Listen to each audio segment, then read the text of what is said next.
Hello, hello, hello, everybody, and welcome.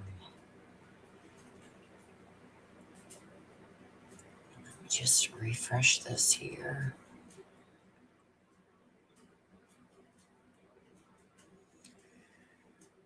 Okay, hello, Vera Ray. Good to see you.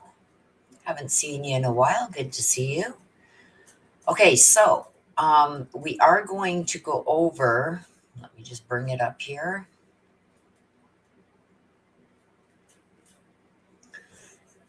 The second set of the forensic latent print examination reports. We are going to go over that. We did the first part on, I think, Saturday.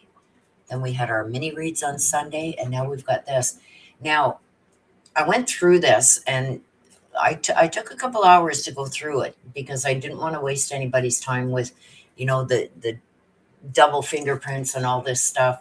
So I opened up another report that I figured that we could go over also. And this is the Latah County Prosecuting Attorney's supplemental report, which was also under seal. And when I read the judge's order on releasing these documents, they were supposed to redact these documents, and they haven't. So in this document, they've got people's full names, they got full email addresses, they got IMEI, things for computers and phones, along with the full phone number, everything.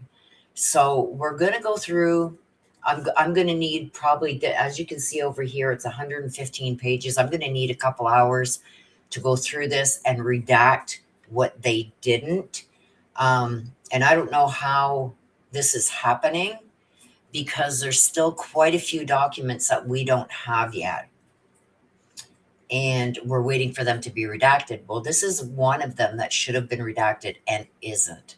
So I'm going to go through it, redact what I can, what I catch, but nothing. They didn't even attempt to try to redact this one.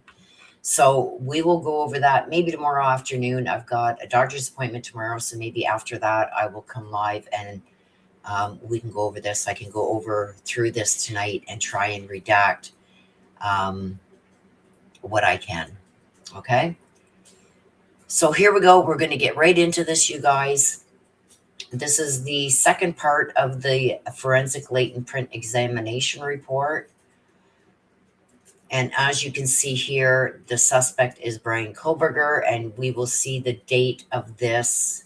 How do I get rid of this? Okay. We'll see the date that he was now the suspect at the end of this document here.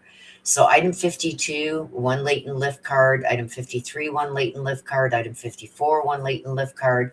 Item 55, one latent lift card. And item 56, one latent lift card. And they don't say what this is for, but it'll say it later on. Latent lift cards 52. I don't know if this is 52 and 56, or if this is 52 to 56, no ridge detail present. So they're a little confusing on this part of it. All submitted items will be returned to the submitting agency. So the descriptions, conclusions, interpretations stated above apply to the samples as received. So the way that they received these, this is how they did their testing on them. And she's declaring under perjury that she's told the truth. Look at the date, January 20th. So that just goes to show there also that, you know, nobody else was a suspect even in 2023. This is like a month and a few days, 2 months after the murders, because they happened November 13th, right? 2022. So 2 months and a few days later, they have Bryan Kohberger listed as the suspect. So I just wanted to point that out. There are some documents in here, though, you guys, that go into 2023 that still have Jack decor on them. But I think it's just because they just used their same forms that they had when the samples originally came in. If you guys remember from the first part of this that we went through, the lab said that we needed better fingerprints. So once they just keep that on file and they go back to it and just add to it once they have the better fingerprints, right? Hello, Marie. Good to see you, sis. Okay, so this lift, number 52, now we're getting to see what the lift card was. Lift card from kitchen window. So that was number 52. 53 was second lift from kitchen window. 54 was third lift from kitchen window. 55, lift from kitchen sliding glass door. And 56, lift from front door lock.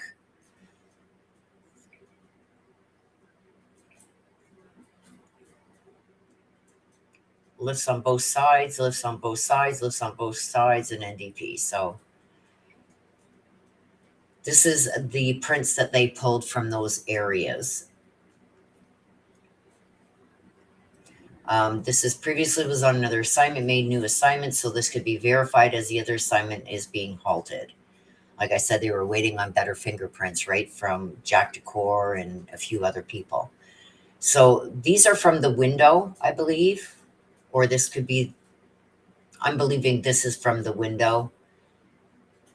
I don't, like, I see something here. Let me just get my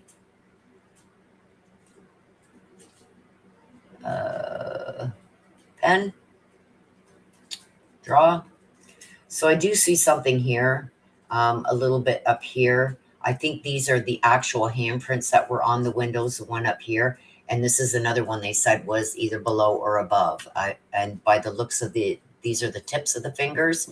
So this is the latent print that they got that was above those handprints on the window. It looks like maybe something here and a little bit over here. Again, there looks like something here. And down in this area, there's more.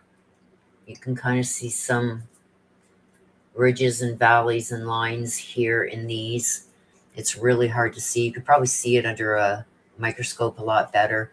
Even up in this area here, there looks to be a print. But these are the ones that were above and below the hand and face print that was on that back window. And here you can see it here, kitchen window, south kitchen window. So they didn't get very good prints from that, but there are prints there. I can see some here too. They're very hard to see. It looks like they tried to blow this one up and it just distorted it more. You can see some ridges and lines here, but I don't think it's enough that they could get a good comparison to other fingerprints that they had on file. Sliding door. So those ones were from the sliding door. Again, suspect Bryan Kohberger. This is on December 30th at approximately 7:05 p.m. Forensic scientists Haley Youngling, Jeannie Ayers, and I responded to 1630 Northeast Valley Road, G201. That is Bryan Kohberger's apartment, to assist in a homicide investigation. Talbot with Idaho State Police District 2. ISPD2 and Dustin Blaker with Moscow Police Department arrived to the residence with us. Deputy Chief Don Daniels with Washington State University Police Department was present upon our arrival. The scene was not secured at this time. The temperature was approximately 33 degrees Fahrenheit and the weather was snowy and wet. They give the address again, is a beige sixplex. So they just describe what it looked like. The interior of the apartment G201 was well kept and sparsely furnished. There are 2 bedrooms. We know a lot of this is with a separate water closet, a living room, and a kitchen.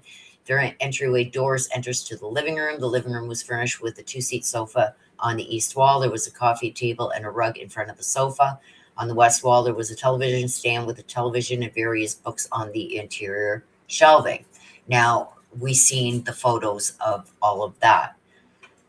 In the southwest corner of the living room, there was a disconnected air conditioning type unit. The south wall of the living room has a door that opens to an exterior patio. We've seen all the photos.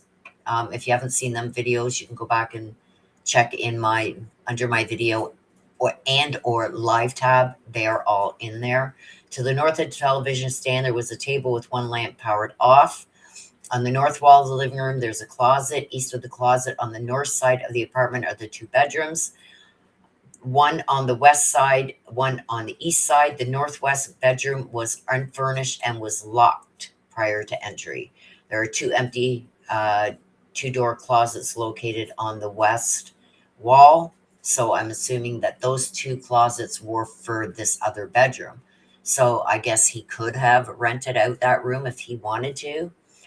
The door to the northeast bedroom in the northeast corner of the room. Along the west wall, there was a table. Now, this is Bryan Kohberger's bedroom. There was a table that contained a computer tower and electronics. A bed was against the north wall. The east wall contains two 2-door closets. To the south of the closets, there was a stool with folded white towels, a small white trash bin, and a white laundry basket. The bathroom is located to the south of the northeast bedroom. The kitchen is located to the south of the bathroom. There was a fridge in the northwest corner. So they're just saying what was in there. There was a fridge and a sink. The stove and the oven was on the east wall. There were various kitchen appliances on the counter with a dish rack and can opener, microwave, etc. And a bean grinder. The cabinets contained various food items, dishes, cooking utensils, pots and pans. And there was a table with shelving and a stool. Photographed the interior of the apartment for overall. We've seen all these photos. So this was something I didn't know that they did with Bryan Kohberger's apartment. They did the LiQ system imaging where they have that camera and it does like a 360.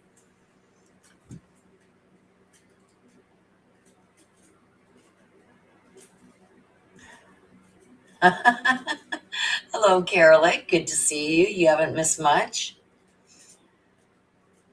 Okay, so blood was not detected on 12 stains tested in the kitchen, 15 stains tested in the northeast bedroom. So there, all the stains that they didn't collect but tested were negative for blood. 15 stains tested in his bedroom were negative, but we know that there was some that tested positive, and we seen that in the last video I did on Saturday. So if you want to go back onto the live stream and see the first part of this, it is there. Okay, I collected 11 items from the apartment. I collected 5 items from the north wall closet, 1 nitrile type black colored glove, and we know that one of these were found at the crime scene, right? A Walmart receipt with a Dickies tag, 2 Marshall's receipts, 1 dust canister from the Bissell Power Force vacuum, 8 possible hair strands from the head of the Libman broom. I collected 1 Fire TV stick with cord and plug from the living room television, 1 possible hair strand from the east wall in the bathroom, 1 possible hair strand inside the shower drain in the bathroom. Collected 3 items from the northeast bedroom, 1 possible animal hair. So there's that animal hair. And hopefully we will get the results regarding that to see if maybe it was connected to Murphy, right? 1 possible hair strand from the computer pad in the northeast bedroom, which was Brian's bedroom, and 1 possible hair strand from a pillow, Brian's bedroom, and collected 1 computer tower in Brian's room. And then they cleared the scene at like, what is that, like 8:30 at night?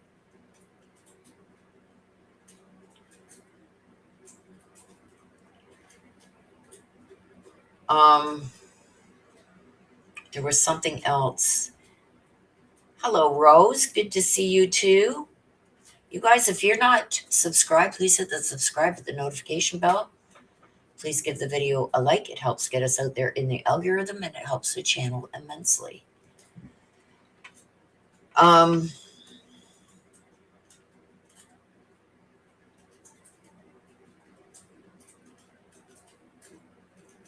Field notes. So this is when they go, this here, you guys, this is when they go to his office at WSU. Wilson Short Hall, room 12, Pullman. And they're just saying who was there. Room 12 had 4 desks. There was also a filing cabinet and shelving, took photographs for overall location. We've seen all the photographs of this. No items were collected or tested. And that was the office that he shared with a couple of females.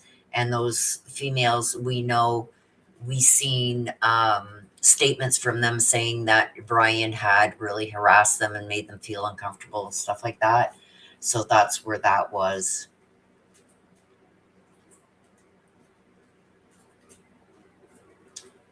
Okay, what is this? Field service analyst notes. Okay, so this is regarding his apartment and the items that they collected. We just went over that. They're right here. And these are the things that she tested. Also from room 12, there was nothing there. So they didn't test anything, but they are showing there was 55 images taken. I'm going through this slow enough, you guys. We've got 172 pages to get through. A lot of this is just regurgitating things that were already said. So I will go through it. And you guys, if you do want to go back and read it all word for word, then you can pause and read it. Now, this is just somebody else that was there when they collected everything. And they're basically given their rundown on how the report should read. See, like instead of just saying AC units, spell out air conditioning. So they're telling this person how to write up the report. If they found anything that wasn't described well enough, this is how you need to describe it when you're writing it up for the report that is going to be also submitted as evidence and given to the defense. See again here, G201 is well kept. Change this to was. Living room is furnished. Change to was. You know what I mean? So he's just going over this and explaining like this is how it should read, right? So ISPFS crime scene response. This is search warrants to be executed at suspect's apartment and office, looking for blood, trace, knife, anything else to the suspect Anything else to tie suspect to the scene and or victims will coordinate with Washington agency. So they give the rundown again, temperature, what it was like out and everything, which is cool. And this is December 30th. So this is the day that he's arrested, right? And these are all the things that they were looking for. They wanted the IQ and they wanted photography. They wanted to check for trace evidence. They wanted to check for presumptive blood tests. And these are just all numbers that they assign to what they have collected. And here it is again, suspect to be arrested at 2 a.m. So that was planned, that they were to go in there at 2 a.m. Soft entry into suspect's apartment, photo and LIQ. Then prosecutor will do walkthrough. Apartment is on the second floor, consists of 2 bedrooms, 1 bath, kitchen, living room, and balcony. And this is what the warrant is giving them the ability to search for: DNA, sharp-edged weapons, electronics, clothing, trace hair, fiber, shavings, etc. Electronics, handwritten journals.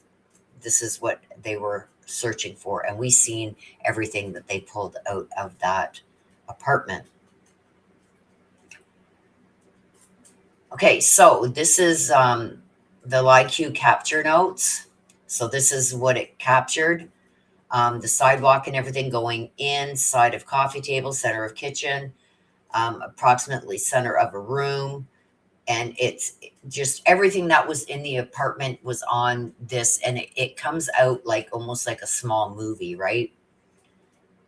It's almost like you're standing in the apartment and you can move room to room once this is uploaded. So of all of his apartments, so exactly what that apartment looked like, right, when they went in there.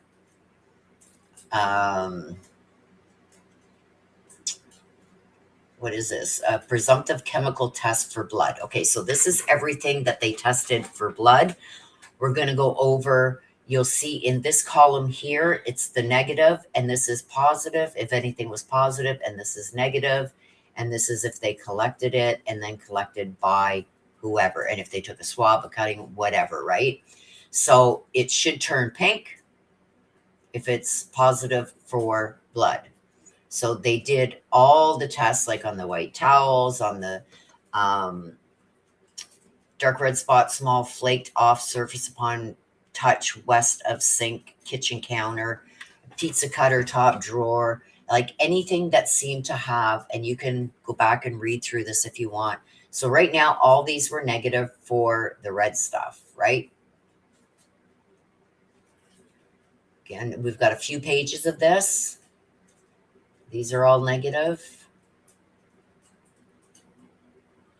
Like even 2 small reddish brown stain inside the south closet. Like they tested everything, you guys.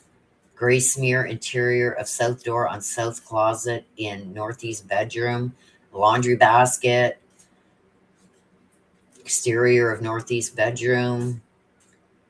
Interior of bathroom door. Like they tested everything. And don't forget, you guys, by the time they arrested him and by the time they did these warrants on his apartment, he had had well over a month to clean with the bleach and everything, right? So all these are all negative.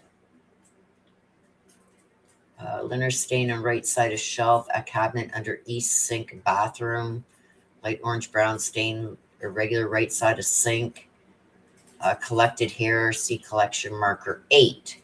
So they did collect the hair. Curtain rod in shower under side of rod west end reddish. And don't forget, you guys, when they got there, the shower curtain was gone. There was no shower curtain. Yet in the pictures that he took of himself, you know, that thumbs up picture and everything, the shower curtain's there. But when he took off and he went to Pullman, the shower curtain's gone. Like, who takes their shower curtain off, right? Okay, so here we go. Reddish, now we see here, it was collected because it was positive for blood. Reddish brown stain on uncased pillow, south side of bed, 2 separate stains, only larger stain tested. And they cut it out and they collected it.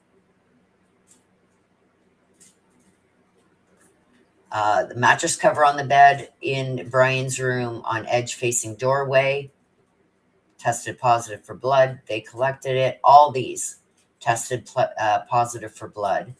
Multiple stains present on cover, collected after one positive result. Other stains not tested. Cover unzips in 2 pieces, top piece and bottom piece, both collected and packaged separately, both marked item C. Underside of rug under coffee table in living room, brownish staining near tag, negative for blood.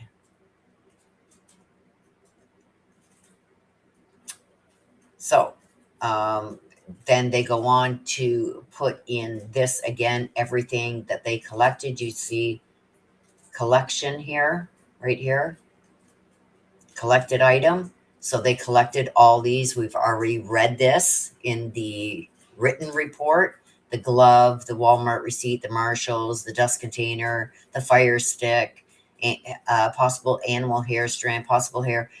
They're just going over it again and saying in this column here is that they collected it all. And again here, computer tower, everything. And you can see in this line here, it's been collected. Okay, so again, this is just their notes that they mark when they first get there. They're showing how the apartments are situated when you come up to the apartment. Here, say, is the front door. Apartment 101, 201, and 301 will all be on this side. 302, 202, 102 will all be on this side of the building, right? So all the odd numbers on this side, all the even numbers on this side. So they're just going through, and we've already read through this in the written report that this is what they did. That Department 201 is on the second floor, blah, blah, blah, blah, blah, right? Second floor staircase. They put the wrong building number, so he scratched that out and signatured it because he was in building F, I guess. Is building E, another, I don't know, 2-story townhome. Is labeled H, is to the west of building G. I believe that he was in building G. Oh, they're just showing where all the different buildings were. Okay. They're showing there was a playground area, all this stuff. And this is the back of that paper.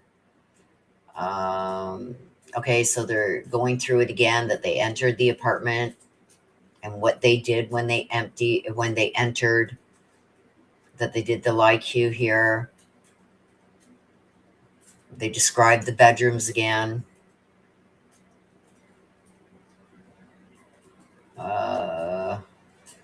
The prosecutor arrived on scene at approximately 9:20, so almost an hour later. North sidewalk area of his apartment building was taped off.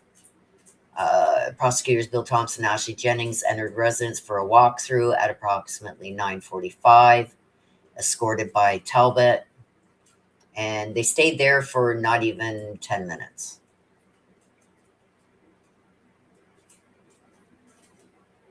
So they're just describing where his balcony door was. This is the back of that paper. So I'm not going to go through this all again. Like I said, I'm going to scroll through it. So if you guys want to go back and read it yourself, you can. What I found interesting, though, in some of this, as you can see, I will highlight it. There was a couple of trash bins with no liners and papers inside. So they took those, and they're just describing there was a sofa and coffee table and all this stuff again.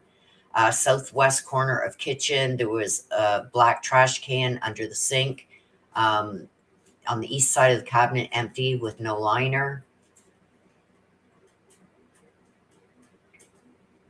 So obviously he took out all the garbage with liners and everything. Hello, Norma. Good to see you, my dear.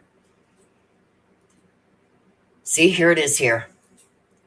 Even the shower curtains. So that's why I'm saying, like, for him to take the liners and everything, because usually you'll just dump your garbage out of your small cans into a big garbage bag and take out the whole bag, right? But all the liners and everything were gone, the same as the shower curtain.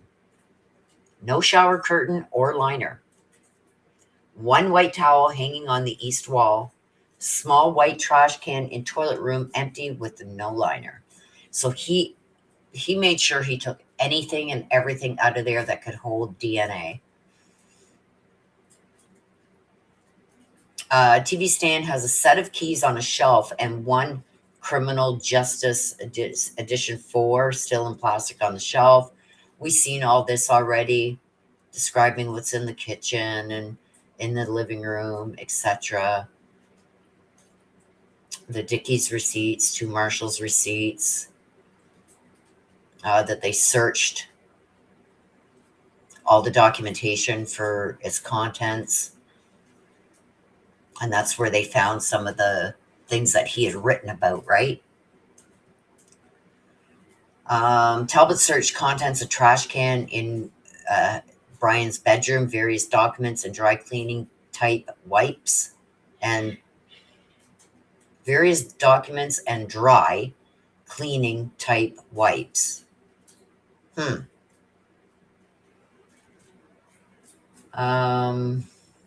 Searching the closet, potential blood, deflated air mattress on top shelf of closet, stuck to shelf, not unfolded, vacuum dust container, contents collected, radiators and examined AC hosing vent in bathroom, it's painted shut, vacuum roller brush. Like, they searched everything, you guys, everything. The storage unit, there was an external storage unit in the basement of the building, I believe. And there was one listed for G201, but it was empty. Door made of plywood, reddish orange stains along the left of the door, consistent with the glue between the layers of wood. Talbot took photos for documentation. They examined the balcony of his unit, the screen door, everything.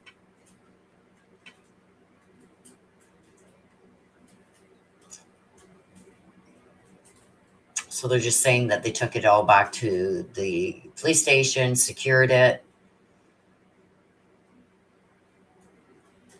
Other doors of the building locked and monitored by Tim Snell and Leslie since 12/29.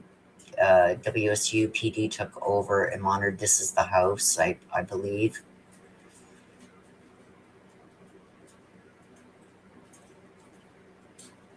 So they went back to his office again, and they opened all the desk drawers and searched everything. They searched underside of desk, Bryan's desk.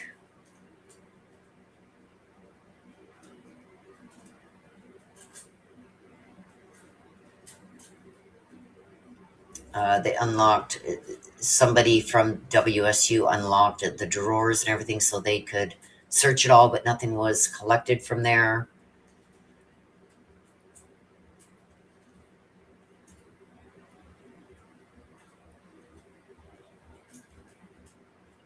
And this is basically like a layout of his apartment. Let me make it a little bit smaller so you can see it all. Now, you would come in his unit here. So right to your right was the TV. There was a closet. These closets were empty. This is the couch. He had a table here. He had like a table over here with a lamp on it. Let's make a lamp. The kitchen, there was a table. There was a bunch of stuff on the floor here, like water bottles and stuff. Now, the bathroom is weird because when you come in the bathroom, and there's like a separate room here. And this is where the toilet is. The bathtub is over here, and the counters run along here, and then this door should move back here. And here was a bunch of cabinets, two door cabinets, had a lot of cleaning supplies, and there was also 2 sinks. And there was a towel rack here. But this was a separate room for the toilet. And like I said, here is where the shower curtain should have been, and it was gone. This is Bryan's bedroom, and this one was empty.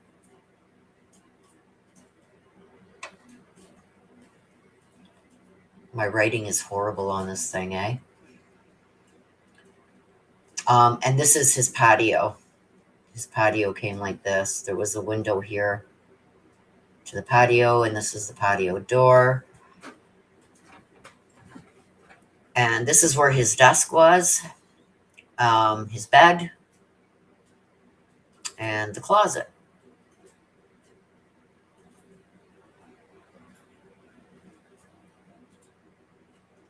See, and this is what I'm talking about. This is January 6th. So just after Bryan Kohberger was arrested. So they already arrested him. He was no longer a suspect. And this is what I mean by they were using the old form. Jack Decor shouldn't even be there anymore, because by January 6th, they'd already arrested Bryan Kohberger. So now they're saying, okay, so they get back the better fingerprints for Dylan. And they also got 12 fingerprints for Bryan Kohberger. They're saying that the latent prints were previously examined for comparable ridge detail. Latent prints 5 and 6, those are off of the back sliding glass door, are a value for comparison. Latent print 6 is not suitable for multi-module biometric identification system. Latent print 5 was previously searched through MBIS where no likely candidates were generated. Latent prints of value were analyzed and compared to the known exemplars bearing the name Dylan Marie Mortensen, and they were both inconclusive. Now, we know on some of the tests, Madison Mogen and Xana were excluded for the L5, but inconclusive for the L6 because they didn't get very good prints off the door, you guys. So they're just saying here that some of why they put the INCE, what it means inconclusive. Additional exemplars are requested of Bethany Funk and Jack Decor. Don't forget, we're going backwards, right? So we have already seen that Jack Decor and Bethany Funk were already excluded, right? From the fingerprints on that back door. But the way that they're releasing the documents, we're going backwards in the documents. So at this point, they needed new fingerprints. The one that we just read on Saturday is a later one, and they had tested them and they came back negative. Give me 2 seconds, you guys. My mom is out there trying to struggle. So let me go out and give her a hand. So come on, she's old. I'm old, so you can imagine how old she is. Let me just go give her a hand so she doesn't fall.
Okay, sorry about that, you guys. I'm back. It is freezing out there. I didn't put a coat or nothing on and just slipped my slides on, and we probably got about 1.5 feet of snow. So yeah, my socks are all wet now, so I had to take them off. I should have known better, and we're in for another foot of snow tonight. So anyway, that's neither here nor there. I will say hello to her for you, Rose, once I'm done. Okay, so because we're going backwards in the reports, you guys, this report here was done before the ones we read on Saturday. We're going backwards. And what I should have done was start with this one and then do the second one. But that's not how the documents come out. So, oh, tell me about it, Rose. Like, it is horrible. Horrible. There was somebody that complained in the comments on one of my previous videos. Oh my God, get it together. Like, you're talking and this and that, and it takes you like 6 minutes to start. Blah, blah, blah. And saying hi to everybody and like complaining about it. And that when I was trying to do the mapping there to show you guys the routes and everything traveled, and blah, blah, blah, and like complaining because I had somebody come to my door. So I had to put you guys on mute for a minute while I answered my door. Like, you got people coming to your door and blah, blah. Like, buddy, oh, I was going to go off because I was not in a good mood. I was going to go off on him, but Willow controlled herself and just blocked him. But it's like, look I'm a YouTuber. I don't make hardly next to nothing doing these videos. And until you start paying me good money, don't come in here and start complaining because I have to get up and go and answer my door, or like just now going to help my mom. Like, piss off. But I didn't go off on him. You guys be proud of me. Carol says 57. Right now, I think we're at -10 is what my thing is saying here. And it's going to warm up a little bit here because we got tons of snow coming. So by tomorrow, my car is going to be buried again. I just got all the ice and everything off it from the last ice storm. We got snow coming and then more ice. So it's like, oh, screw it. But anyway, and I got to go to the doctor. So it's going to be fun tomorrow. I'm just going to put it in 4x4 and just plow through it all. I don't care. Okay. Disposition of evidence. The latent prints were marked and preserved. Digital images used for analysis and or comparison are being retained by ISP Forensic Services. Now, we already know that they did go back and do the retesting because they got new fingerprints for Jack Decor and Bethany Funk, and they tested them and they were cleared. But because we're going backwards in the documents, that's why it's saying this. Okay. And that was February 27th, 2023. That woman. Norma's laughing too. There's Nana. Hey, Nana. That's okay. You're here. That's all that matters.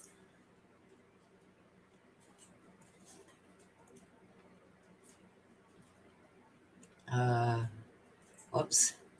Rose says, let that negative person be miserable with themselves. Right? It was like, oh, Rose, you would have went off on them.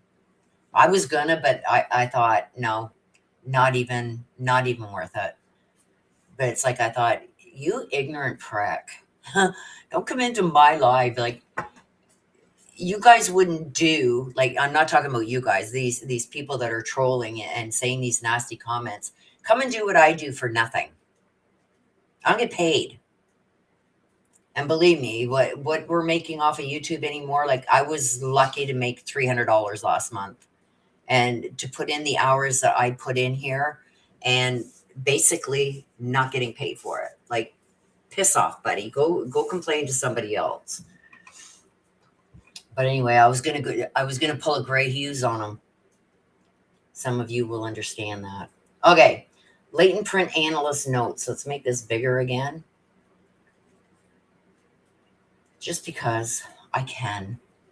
Two exemplars bearing the name Dylan Mortensen and Bryan Kohberger. And these were for the L5 right there, which what did I just do? Uh-oh. I don't know what I did here, you guys. See? Okay, there we go. So you guys can laugh at me. Laugh along with me, because I just got this new one here, that this viewer. So you see my little dots here? I don't know what I'm doing now. Great. Now they're okay. We're going to put a nose and a mouth, because somebody's going to say they're boobies. So we're going to put a nose and a mouth. Anyway, I said, yeah, that's what I said. It's like, I know times are tough. A lot of people can't donate, and I get it. That's why I say, just subscribe, hit the like, it's free. But to come in here and start telling me, oh my God, I was so mad. But anyway, so yes, we know the L5 is from, there it is right there, the sliding glass door, which we know Bryan came in through. You guys are all laughing at me now. Oh God. You guys make me howl. I don't know what the hell is over there making. You guys, the other day, you would have howled. Okay.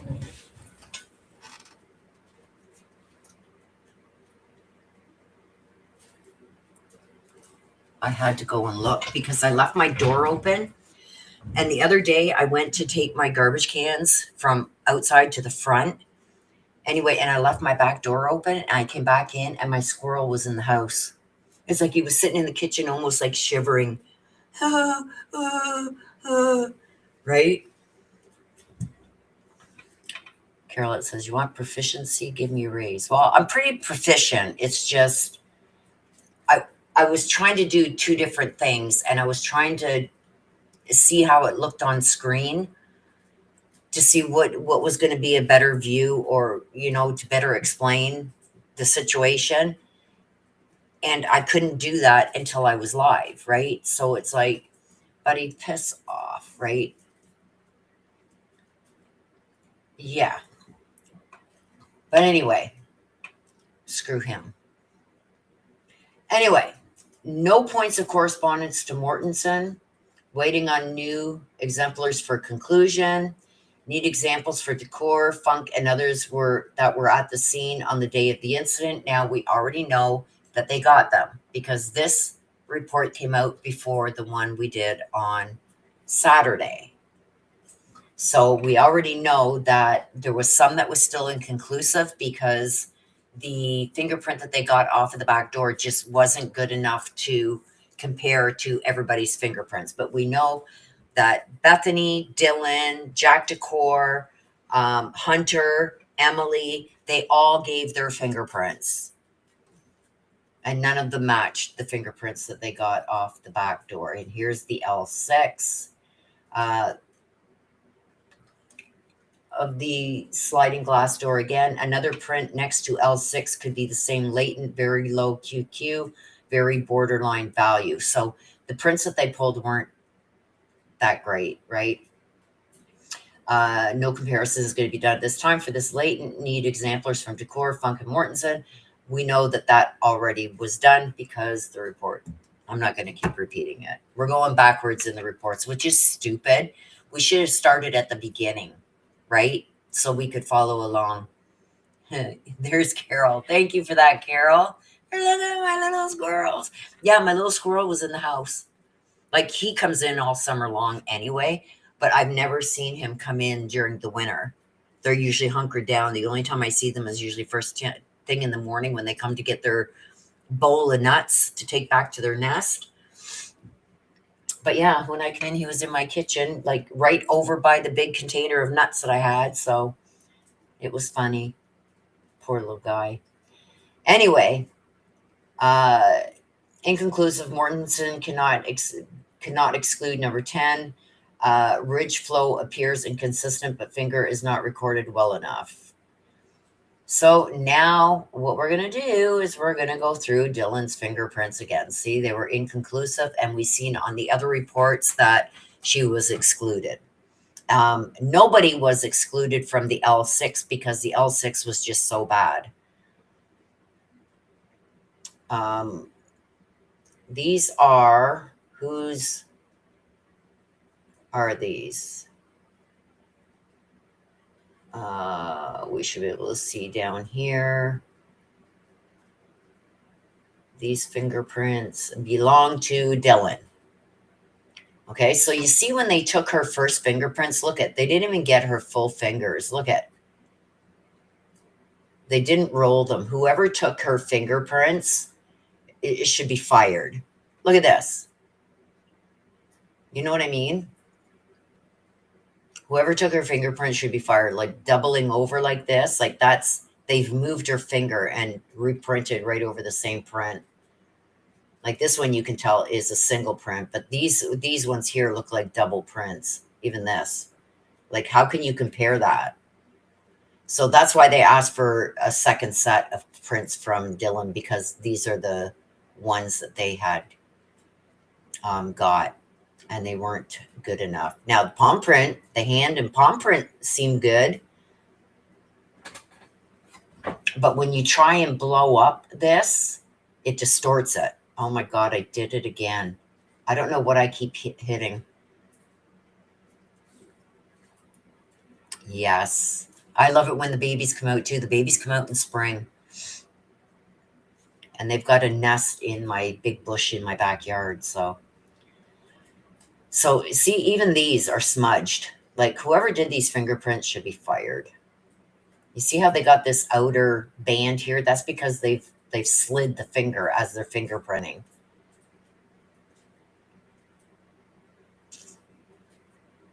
Again, Dylan. And they show them how to do it. Look at that. Even worse off, they show you how to do it. Huh. And they still got it wrong. So now we're going on to Bryan Kohberger's fingerprints. See how clear these are compared to the ones that they did on Dylan? So these are Bryan Kohberger's fingerprints.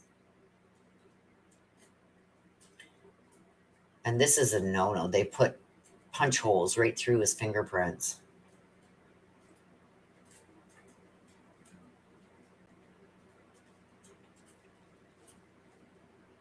So here they are again. So this is the right hand. The other one was the left hand. I don't know what happened here. That's his palm.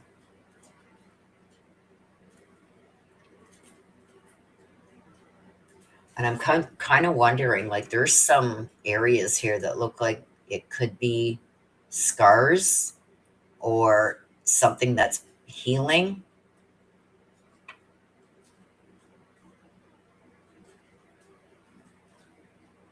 It's hard to tell. It's easier to see when you have the actual fingerprint, but it does look like there's some areas here. Like this is questionable just because of the way it is. It's not like a straight line like this is, or like this. You can see that's that line. This one here is like out of place. Now, if this would have continued up and across, I could see it. So it could be, but this here, this is definitely some kind of injury. Did he have hairy arms? Anyway, that's the back of the paper. And this is his right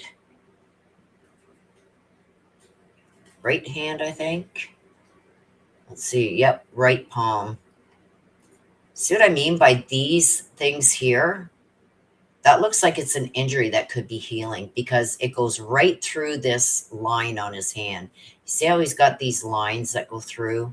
We all got them.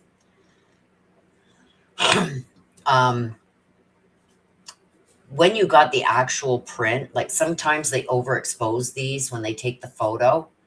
But this here coming right through this line here tells me that that could be something healing, like an injury or something. No, it's not so much. It's not a scan. Love and Other Hannah habits. Um, they could have overexposed that. That's what this looks like up here. It's an overexposed photo of his print. Like you see how clear. Oh, you see how clear some of these are because it's not overexposed. Even though they slid her fingers a bit here, it's not overexposed. You can see this pretty clear, right? Like there's an injury of some kind right here. This is on Dylan's hand though. Now that could be from anything. That could be a scar tissue. You know what I mean? It's out of place there. I briefly started doing fingerprints. I was going to go into forensics and my stomach just couldn't take it. But anyway, see how clear these are, these photos? So when you start getting into photos like what we're looking at right now, like these, you can tell they're overexposed. So it's hard to really make anything out. But there are areas, like I'm not even sure about this or this over here because I feel like it's overexposed. But this here and this here look like they're either scabbed over or they've recently healed. Could be a scar tissue. Because that's how it shows up on these things. The same as here, like this could be just overexposure. It could be, but I feel it's odd going through this main line on his hand.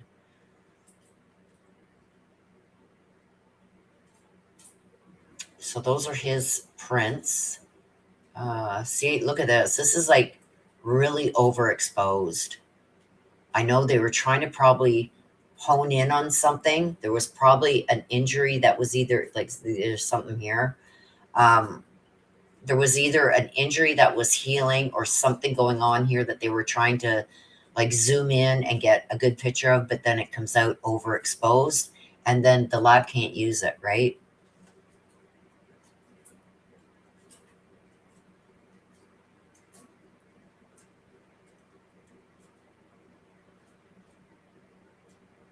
These two, it's just like, this almost looks like they should have been footprints or feet. I don't know. Because there's that thing again. And they had him sign the back of every picture that they took. There's 55 of them. Right palm again.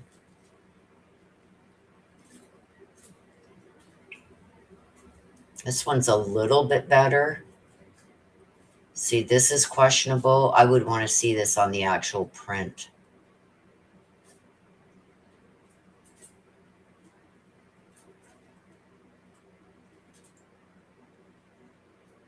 Like once you know which way the lines are supposed to be going from where, because nobody's prints are going to be the same. He's got a really prominent M here. There was an old wife saying if you have an M, you were supposed to get married, but if there was breaks in it, these would be chances, missed chances. Well, he's got tons of them here. Look at all over here and all over here. Anyway, but yeah, I would love to see the actual prints. But anyway, we'll never get that. Hey, Chloe. Good to see you. See, like things like this. That's why I said I'd like to see the actual print, because is this just over processed, or is this, and there's that other spot again right there. So to me, it's almost like, see here too, that's an injury. Now, is this an injury that was there already, that like years ago? They can tell by the scarring if it's scarred. If it's like recent, they'll be able to tell. But that is some kind of injury that he has had to that finger at some point in time without seeing the actual fingerprint photo of his hands even. See, and like I said, they made him sign each one, you guys. This is what I mean. See these? Those are injuries. Like this could have been he cut his finger when he was a kid. See, like stuff like this. This is odd to me. Then again, it could be overprocessed. I don't know. I don't even know what I'm looking at here. Like I feel like they're trying to roll it, like rolling the finger from one side to the other, but they messed up terribly.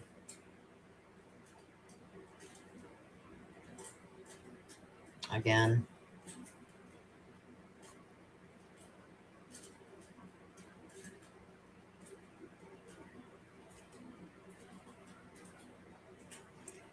They look like little crab legs, right?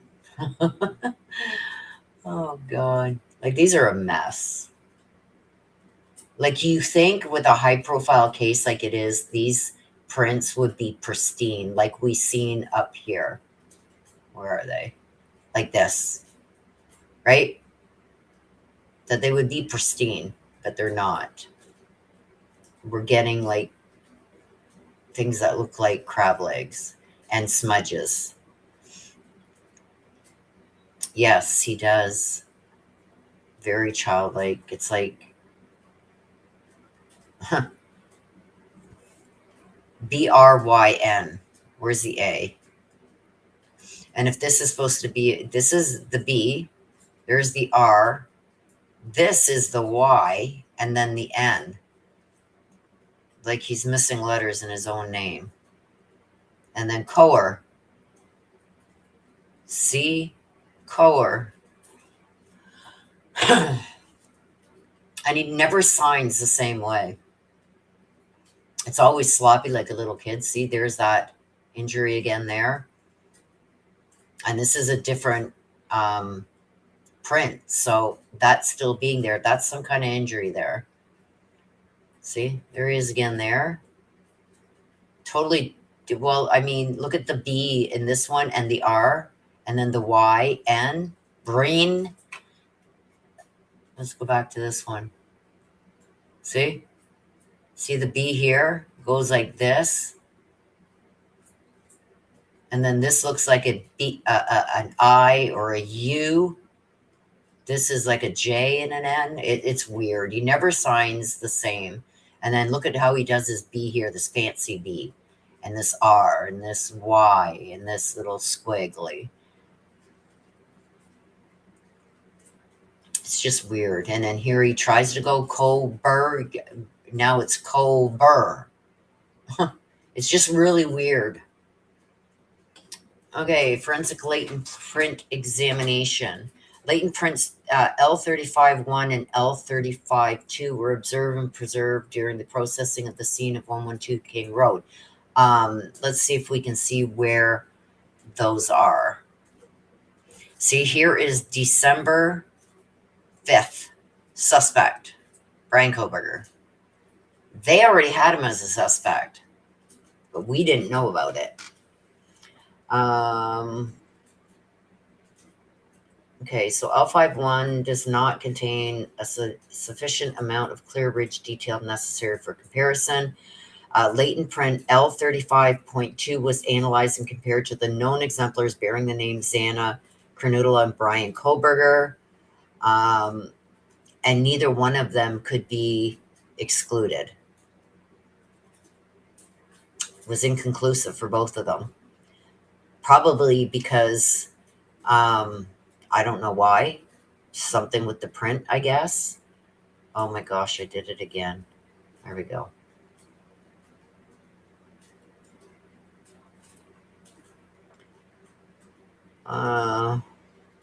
Yeah, so it's requested quality set of complete friction rid exemplars, frictions, ridge skin not typically recorded on 10 print card complete foot exemplars be submitted for Xana and Bryan, because the 55 fingerprints and footprints that they took of him, you think that they would have put a little bit more effort into it and been a little more careful to make sure they got good prints because of what he's accused of. But no, they just like rush through it, and let's just hope that's good, right?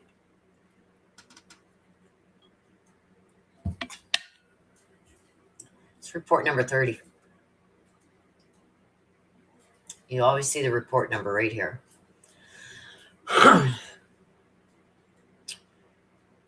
Okay, so this was done April 18th. See, we're going back in time, right? So the L35-1, this is the metal leg of the table. So that is that, in the living room where they had that good vibes and all that, those light up things with all the little fairy lights. And they had that little table below it to the right of the ping pong table, the beer pong table. And they had like some flowers and stuff. Hang on a second, guys. I'm just going to close my blinds here.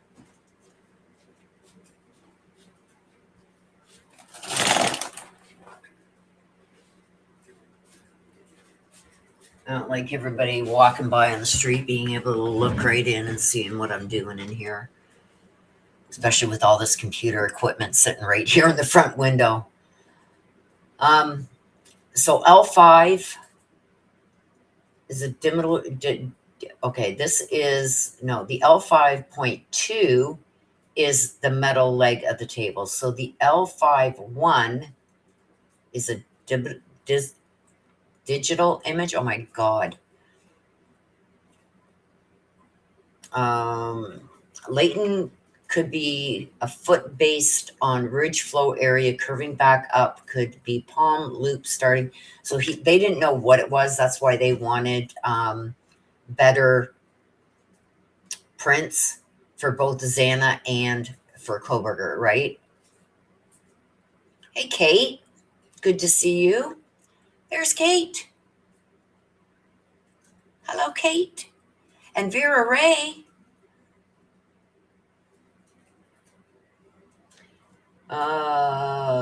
And like they're saying, there's very limited reliable level 2 details, heavy matrix distortion. There it is right there. High complexity. And that's what I said. Like, you think that they would have taken better care taking good fingerprints of Kohberger? Right? They need foot exemplars. They need better ones. Like, you guys rushed through it and they came out horrible. So there they are asking that they want this redone again, but these are the ones that they've already got from them, and we just went through them. Upon review of current crime scene images added to this image to analyze and compare, only comparing to Kernodle and Kohberger, as this Latent was in Kernodle's room, and based on information obtained at the crime scene, it is unlikely to have came from a different source. Further comparisons can be done upon request. So the L5-2, neither could be excluded. They were inconclusive. So again, they're showing these prints that they got to compare these prints that they found in Xana's room and on that table thing, right? And we know these are Xana's because here you can see where they've, on the print itself, they've pointed out injuries that Xana had. And we can see it here. Look at this big one here. And these were slashes in her hand. This is the palm of her hand. So she must have tried to grab at the knife or something. But you can clearly see this is like, here's the line that should have came up. And that's why I'm really questioning some of those other prints. But we know that that she had these marks because when we went through the autopsy reports, these were on that autopsy report that these were injuries. Well, thank you, Kate. Tanya Hodges, Arkansas, just received a free membership from Kate. Please make sure you thank her for your free membership. You got a free 30-day membership. Thank you, Kate. You're a sweetheart. So, and here it is here. We know that this is Xana's.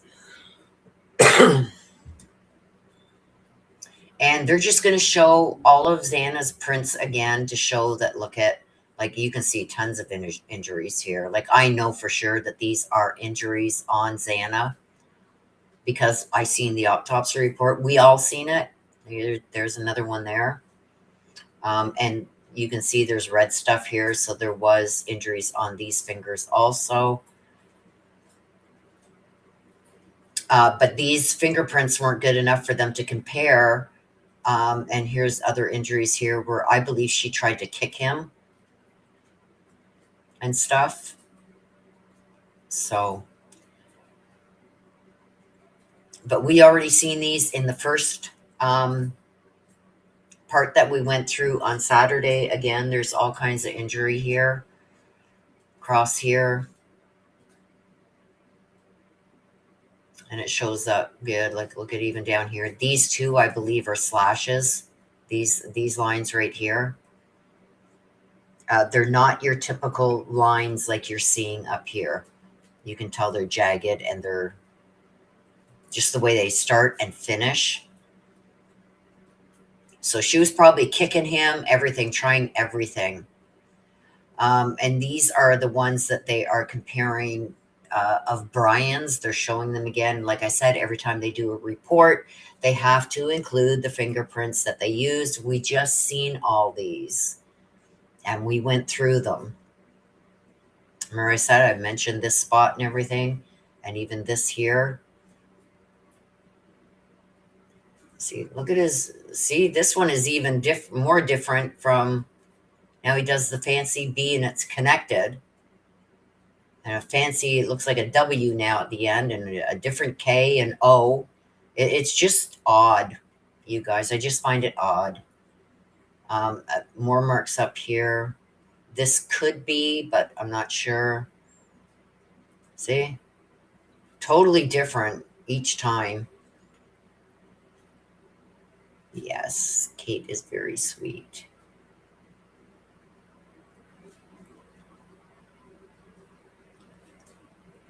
And I do believe this is one too.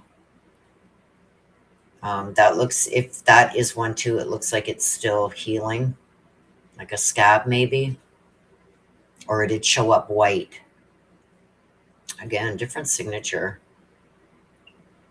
It's just odd. We've seen all these. This is his feet print that they were supposed to use to compare. Like, what is that? You know what I mean? It's like, that's crazy. What can you compare to that? See, totally different again. Look at this. Now it looks like it's Ko-Lang.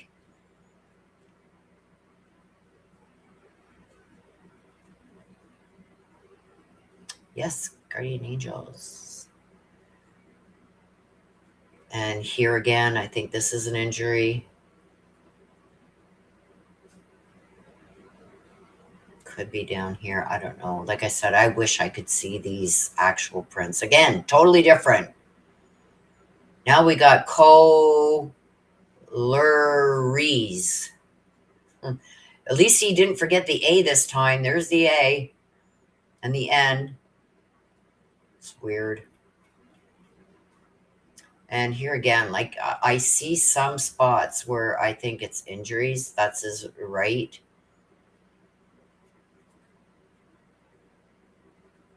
Oh, he totally got the A there. Oh, see here too. Injury. This is an injury. And like I said, it's hard to tell without seeing these and seeing the photos of his hands. Look at this signature. This doesn't even, this is BM something. Look at this, Co. And look at these. These are in the middle of his. If it was just like the way the photo was taken, like these here, I would say are the way the photo was taken. But these here are inside of the print itself. So it's kind of, but we don't know when these, if they are actual injuries, when they happen. It could have been when he was like, you know, from 5 years ago, who knows? And here's these crab-like ones again. We're like, what is this? Never mind. I don't want to know. We don't know, but look at, there it is again. It's right here. It's really dominant in these palm prints. That's his left palm. We've already seen all these. Suspect. So this is April 14th, 2023. Subject Hunter Emily. So we've already seen this, you guys. So now we know that the L5 and L6, that latent prints of the values were analyzed and compared to the known exemplars bearing the names Hunter, Isaac Johnson, and Emily. Remember, I told you they all agreed to have their fingerprints taken. Emily, Hunter, Dylan, Bethany, Jack Decor, Jack Showalter, they all had their fingerprints taken. Some of them were good enough that they didn't have to be taken again, but a lot of them, like, see, this L6 print that they picked up off the back door is no good. It's inconclusive for everybody that they tested. The L5, Hunter Johnson, inconclusive, so they wanted his fingerprints redone again. And Emily's were good enough that she was excluded. And this is the top part of the sliding glass door. This is the bottom part of the sliding glass door. So this is the top, this is the bottom. Under the handle and above the handle. Oh, Rose, man, I can just imagine.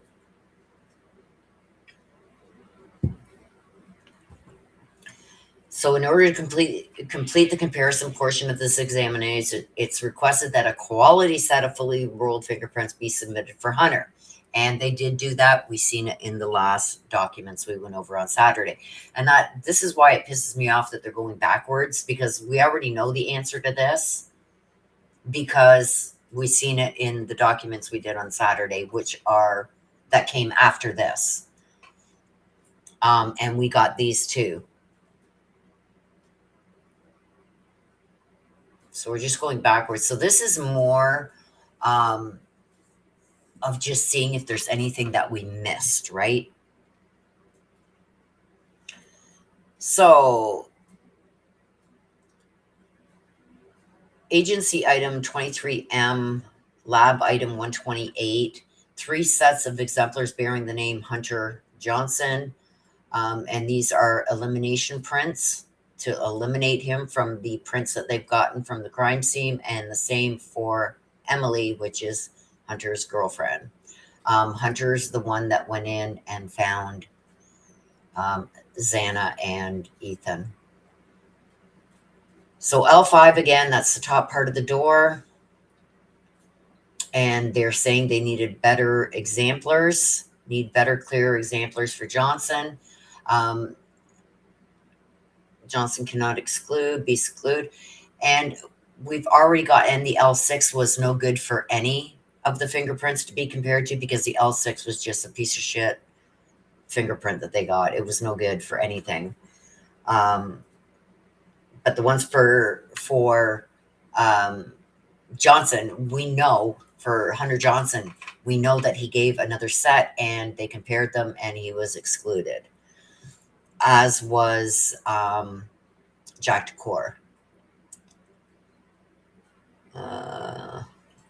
So L5, they're just saying it again, that she's excluded, and they were waiting at this point for better fingerprints from Hunter. They did get them. We go through that in the other forensic thing that we did on Saturday. So these were his prints that they had, and I don't see why they couldn't. I mean, I see how some of these are blurred. See how, and this is what happens when they move the fingerprint, right? So I do see how some of these are really blurred. They're clear, but when they were taking the fingerprint, they moved the fingerprint, slid it a bit, and that's what it does. So after these fingerprints that he gave, again, you can see Hunter Johnson, they asked that they do it again. And they did retake his fingerprints, and he was excluded. So again, Hunter Johnson. Emily's are nice and clear. I mean, there are some blurry spots, but I don't know what they did here, but or she's got some really dominant printing, one of the two. But her prints were good enough. She didn't have to redo hers. So this is Emily, her right hand. And this is all just to exclude them from the prints that were found in the house. in areas that would have been touched by whoever went in and did this, right? So then they're going through this here, and this is just a forensics examination administrative review checklist, and they ask, are all items documented? Are all scans? Did you put the info tab, the case info tab, the custody tab, chain of custody? Did you do all these things? And if you haven't done them, you cannot put yes. So basically before, here we go again, basically before everything is submitted to be put into the record, they go through this checklist to make sure like were all stat fields completed, were correct methods selected and followed, was each analyst documented and verified, was MBIS hit compared to latents, and they go through all these, the names on the tab, are they correct for the ones that you selected? So you go through this checklist to make sure you've done everything correctly. And there's pages of this for each thing that they've done. Okay, see here? This is when, and like I said, we're going backwards, you guys. Took 2 fingerprints from Dylan Mortensen. We already know how those turned out. Dylan Mortensen. We already know how all these turned out. And these were the first set of prints that they took from Dylan. We've already seen the other set, and they want to compare it to the L5 and L6, which are the backsliding door. 2 fingerprints exemplars bearing Dylan's name. And they want to compare them to the L5 and L6 prints. Dylan Mortensen excluded for the L5 and L6. Whoever was in charge of taking prints should be retrained or transferred, right? When you've got the lab coming back and saying, look, we need new ones for Dylan, we need new ones for Jack, we need new ones for this, we need new ones for Kohberger, like you're doing something wrong, right? But they ended up getting good ones, and Dylan was excluded.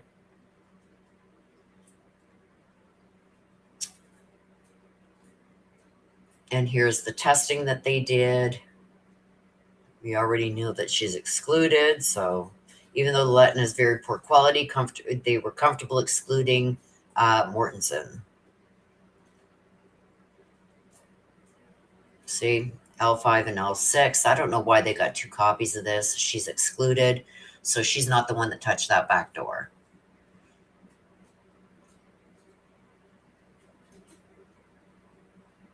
Look at some of these prints. Whose are these? Dylan's.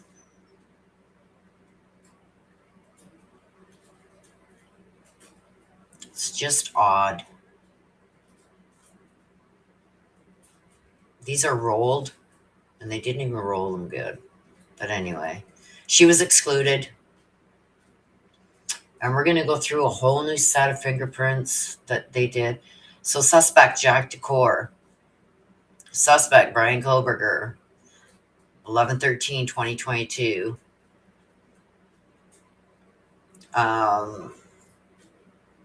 June 21st, 2024, approximately 13:35, accompanied by his mother, Jessica Hendricks, arrived at, anyway, they should have, I didn't even catch that, you guys. I was so tired I'm at page 146, and I was so tired by the time I got to this page, I didn't catch that. But they give his address of his parents. They went there and they got fingerprints from him too. Hang on just 2 seconds.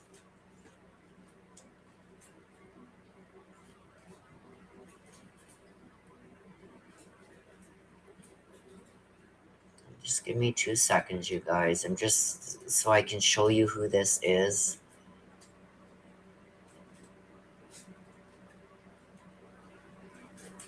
I just want to take out the address because I can see somebody crazy going to his parents' place or something. Okay.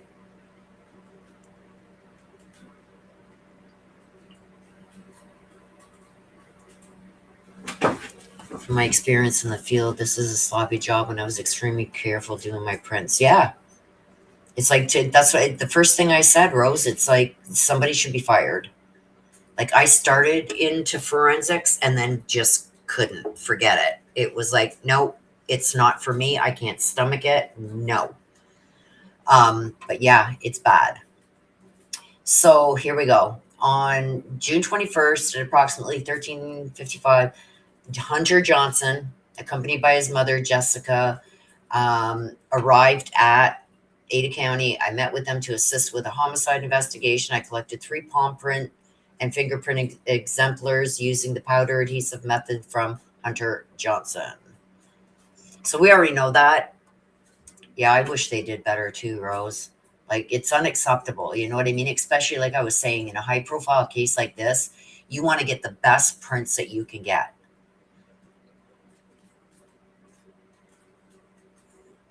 So Hunter Johnson.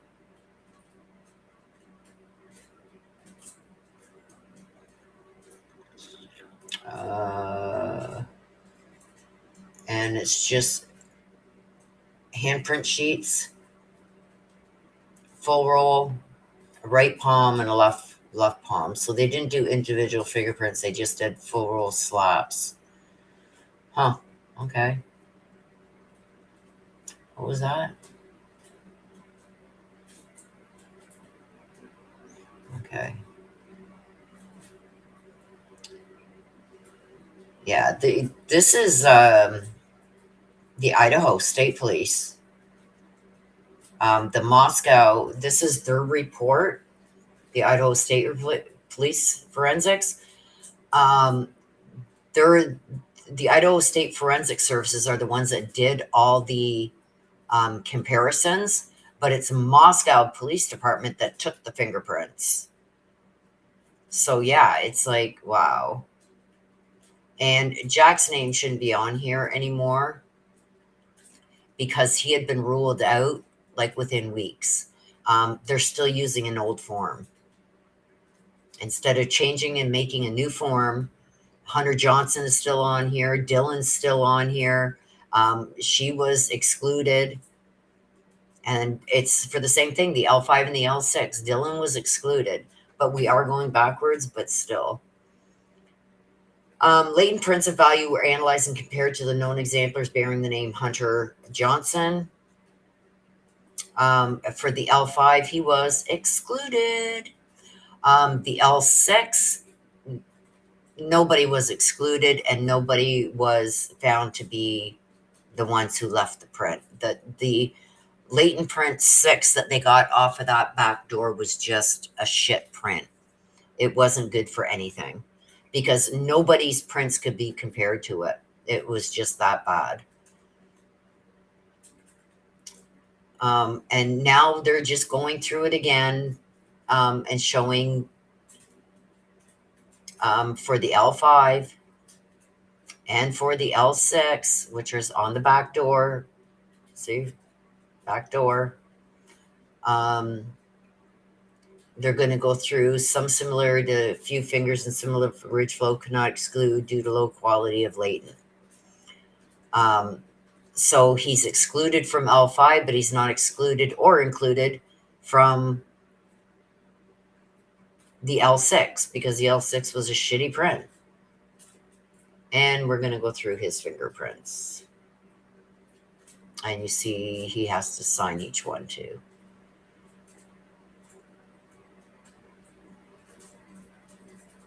And you see his signature is pretty much the same on everything.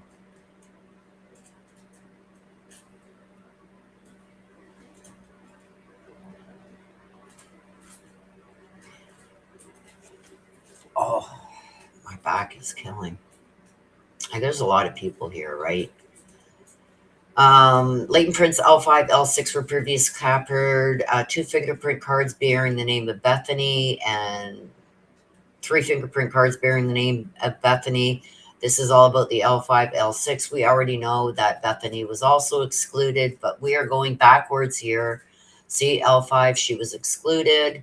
The L6, like I said, nobody was excluded because it was a bad print. So we're going to go through hers, her fingerprints, areas high pressure exceed amino smears, some surface lines. Plastic slider in the kitchen is the L5. Excluded, Bethany Funk, L6. Here it is here. And plastic slider, unable to exclude or include Bethany because due to the low quality of the latent print that was taken from that door.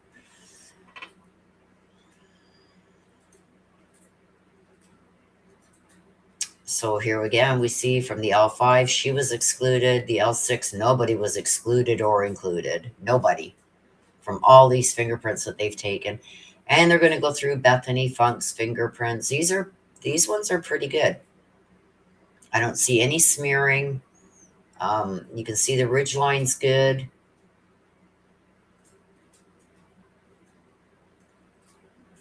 And these ones are pretty good.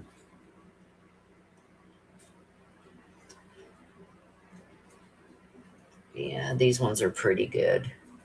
Now I can see why they were able to exclude her. These ones could have been better, but they're pretty good prints. You can see there's enough points in here from the bottom to the top, because what you do is you take different areas like this.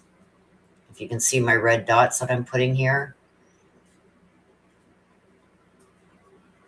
And you want to do quite a few.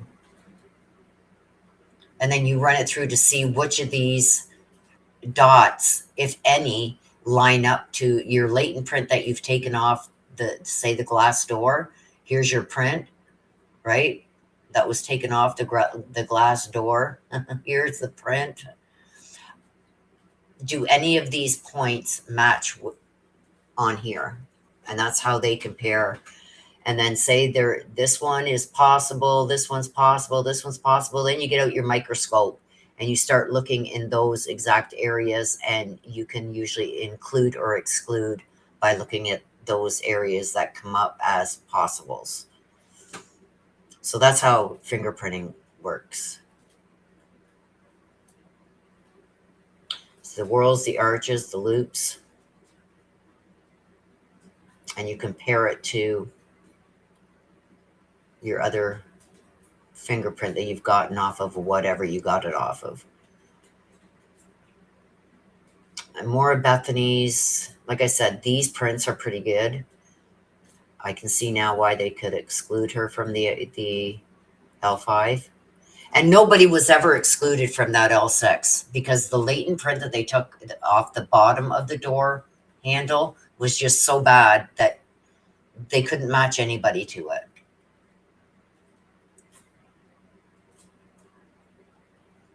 These are these. Bethany's again. I don't know why they've included. Okay, we're at the end of 172 pages. So what I'm going to be doing next, you guys, is going through this. It's 115 pages. It's really interesting from what I started to read. But what I noticed was, because I was going to do maybe some of this today and continue it again. Whoops. And as you could see right there, they did not redact this. This was supposed to be redacted, and they didn't redact it. They've got the IMEIs for people's computers. They've got their phone numbers, their parents' phone numbers, addresses, everything on here. So I'm going to have to go through this and redact some of it before I can go through this. Like, I mean, I shouldn't have to do that, but out of respect for these families, like, I don't want these families having some nut jobs going and harassing them and saying, well, we got the address off of Willow's channel. We got the phone number off of Willow's channel. Not going to happen. So I'm going to go through this and redact what I can. So I got a doctor's appointment tomorrow. We're in for a storm tonight. We're supposed to get another foot and a half of snow. I got to get to the doctor's, and I got to pick up some more salt tomorrow. And then after that, I'm going to go through this. I was going to do mini reads tomorrow, when I got home. But I think this is more important because there's a lot of information in this supplement that you guys are going to want to hear. So I think I will go through this tomorrow afternoon and maybe go live with you guys again and go over this on Thursday. But I can't in good conscience go through this right now with everybody's phone numbers and addresses on there. I hope you guys understand that. Yeah, like they had one job to do. Like there's still tons of other documents that we're waiting on you guys to get, but they haven't been redacted yet.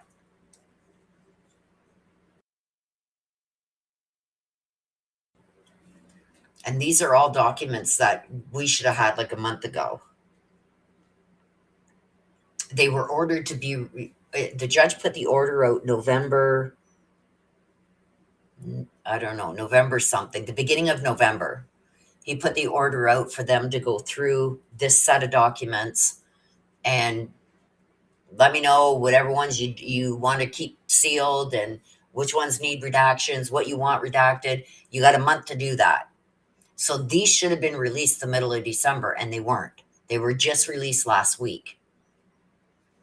And there's still about 60 documents that need to be redacted that aren't redacted yet. And they threw these ones out and put them up for us to be able to grab. This one isn't available anymore, I don't think. I think they've taken this one down because I did say something about, hey, these aren't redacted. And I am concerned. It's like, I don't want these families in that being harassed. Their phone numbers shouldn't be out there. Yeah, there's some real nut jobs, Carol. There's some real nut jobs out here. So tomorrow afternoon, you guys, I'll try and go through this and redact what they should have redacted, and then we'll go over it. Yeah, but this one isn't available anymore for to see on the site. I downloaded these, so that's the only reason I've got them.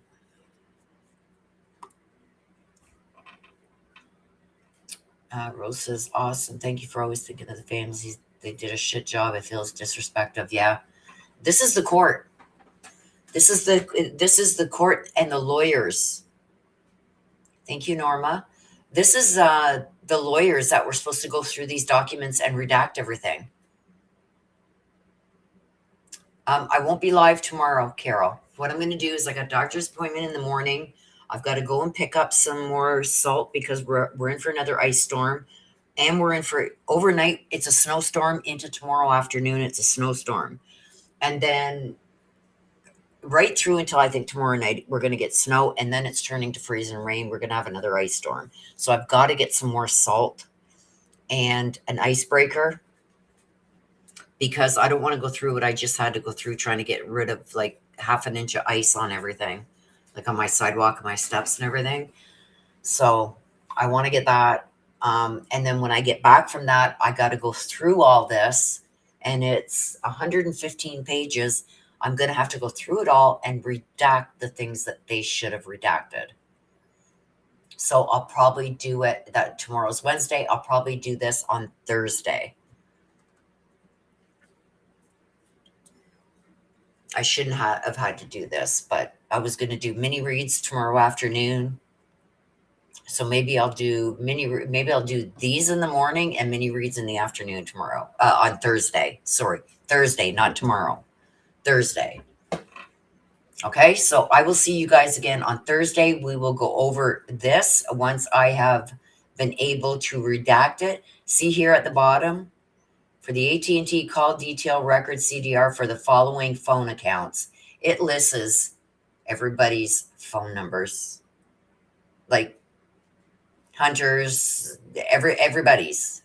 So I've got to go through it, you guys.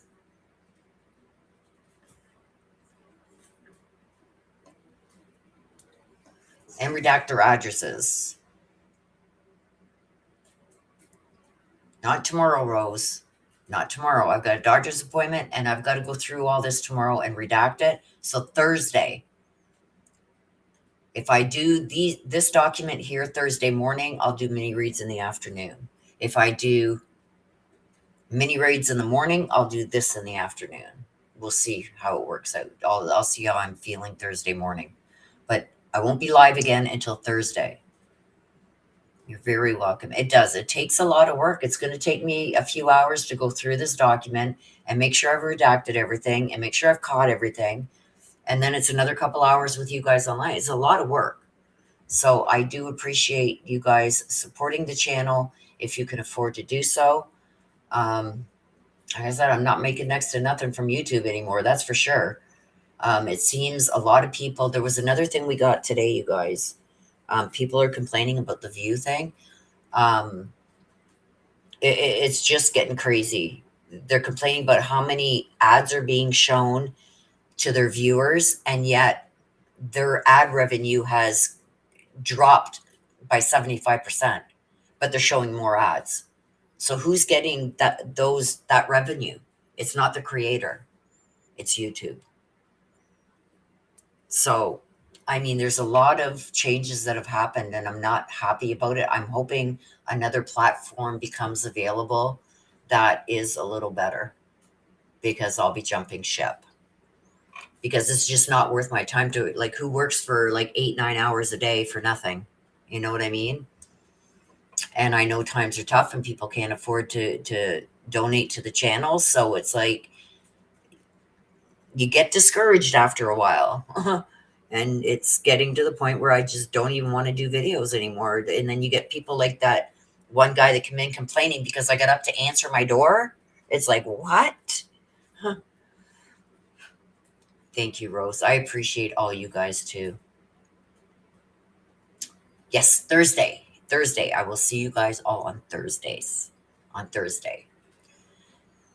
Okay, so hopefully in between now and Thursday, more of these documents are dropped and hopefully they're redacted, because it's a lot of work for me to go through and redact all these before I can even show you guys. And it's all out of respect for the family. So, want to know why I can't hype your replays? I don't know.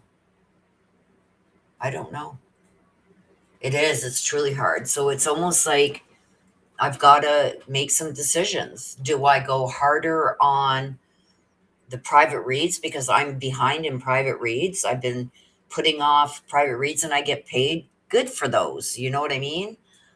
But I've been putting them on hold to do this stuff for you guys, but I'm not making any money. You know what I mean? So it's like, I've got to live too. I got rent and everything to pay too, right? So bills, it's a toss up right now for me. I'm really debating on what I'm going to do. So, and if I start doing more at home reads, then that takes away from the time that I'm able to do this for you guys. And I love bringing this stuff to you guys, but I mean, it's got to be feasible, right? So I don't know what the new year is going to hold for the channel, you guys. I'm considering all my options, but we'll see. We'll see what happens. Hopefully things pick up and we can somewhat get back on track. So until then, you guys, I'm going to end it like I always do. Please take care of yourselves. Please stay safe. Always be aware of your surroundings. I appreciate each and every one of you coming in and watching and being part of the lives and your questions. And sometimes I don't have the answers and I need you guys. And you guys are pretty smart. You guys come out with some pretty good answers to questions I just can't answer, right? Thank you, Rose. I appreciate you. I really appreciate you. Okay. So with that being said, you guys, I love you guys to the moon and back. I will see you guys all Thursday. 1 for mini reads and 2 for the supplemental narrative. We'll get through it. Take care, you guys. I love you. Bye-bye for now.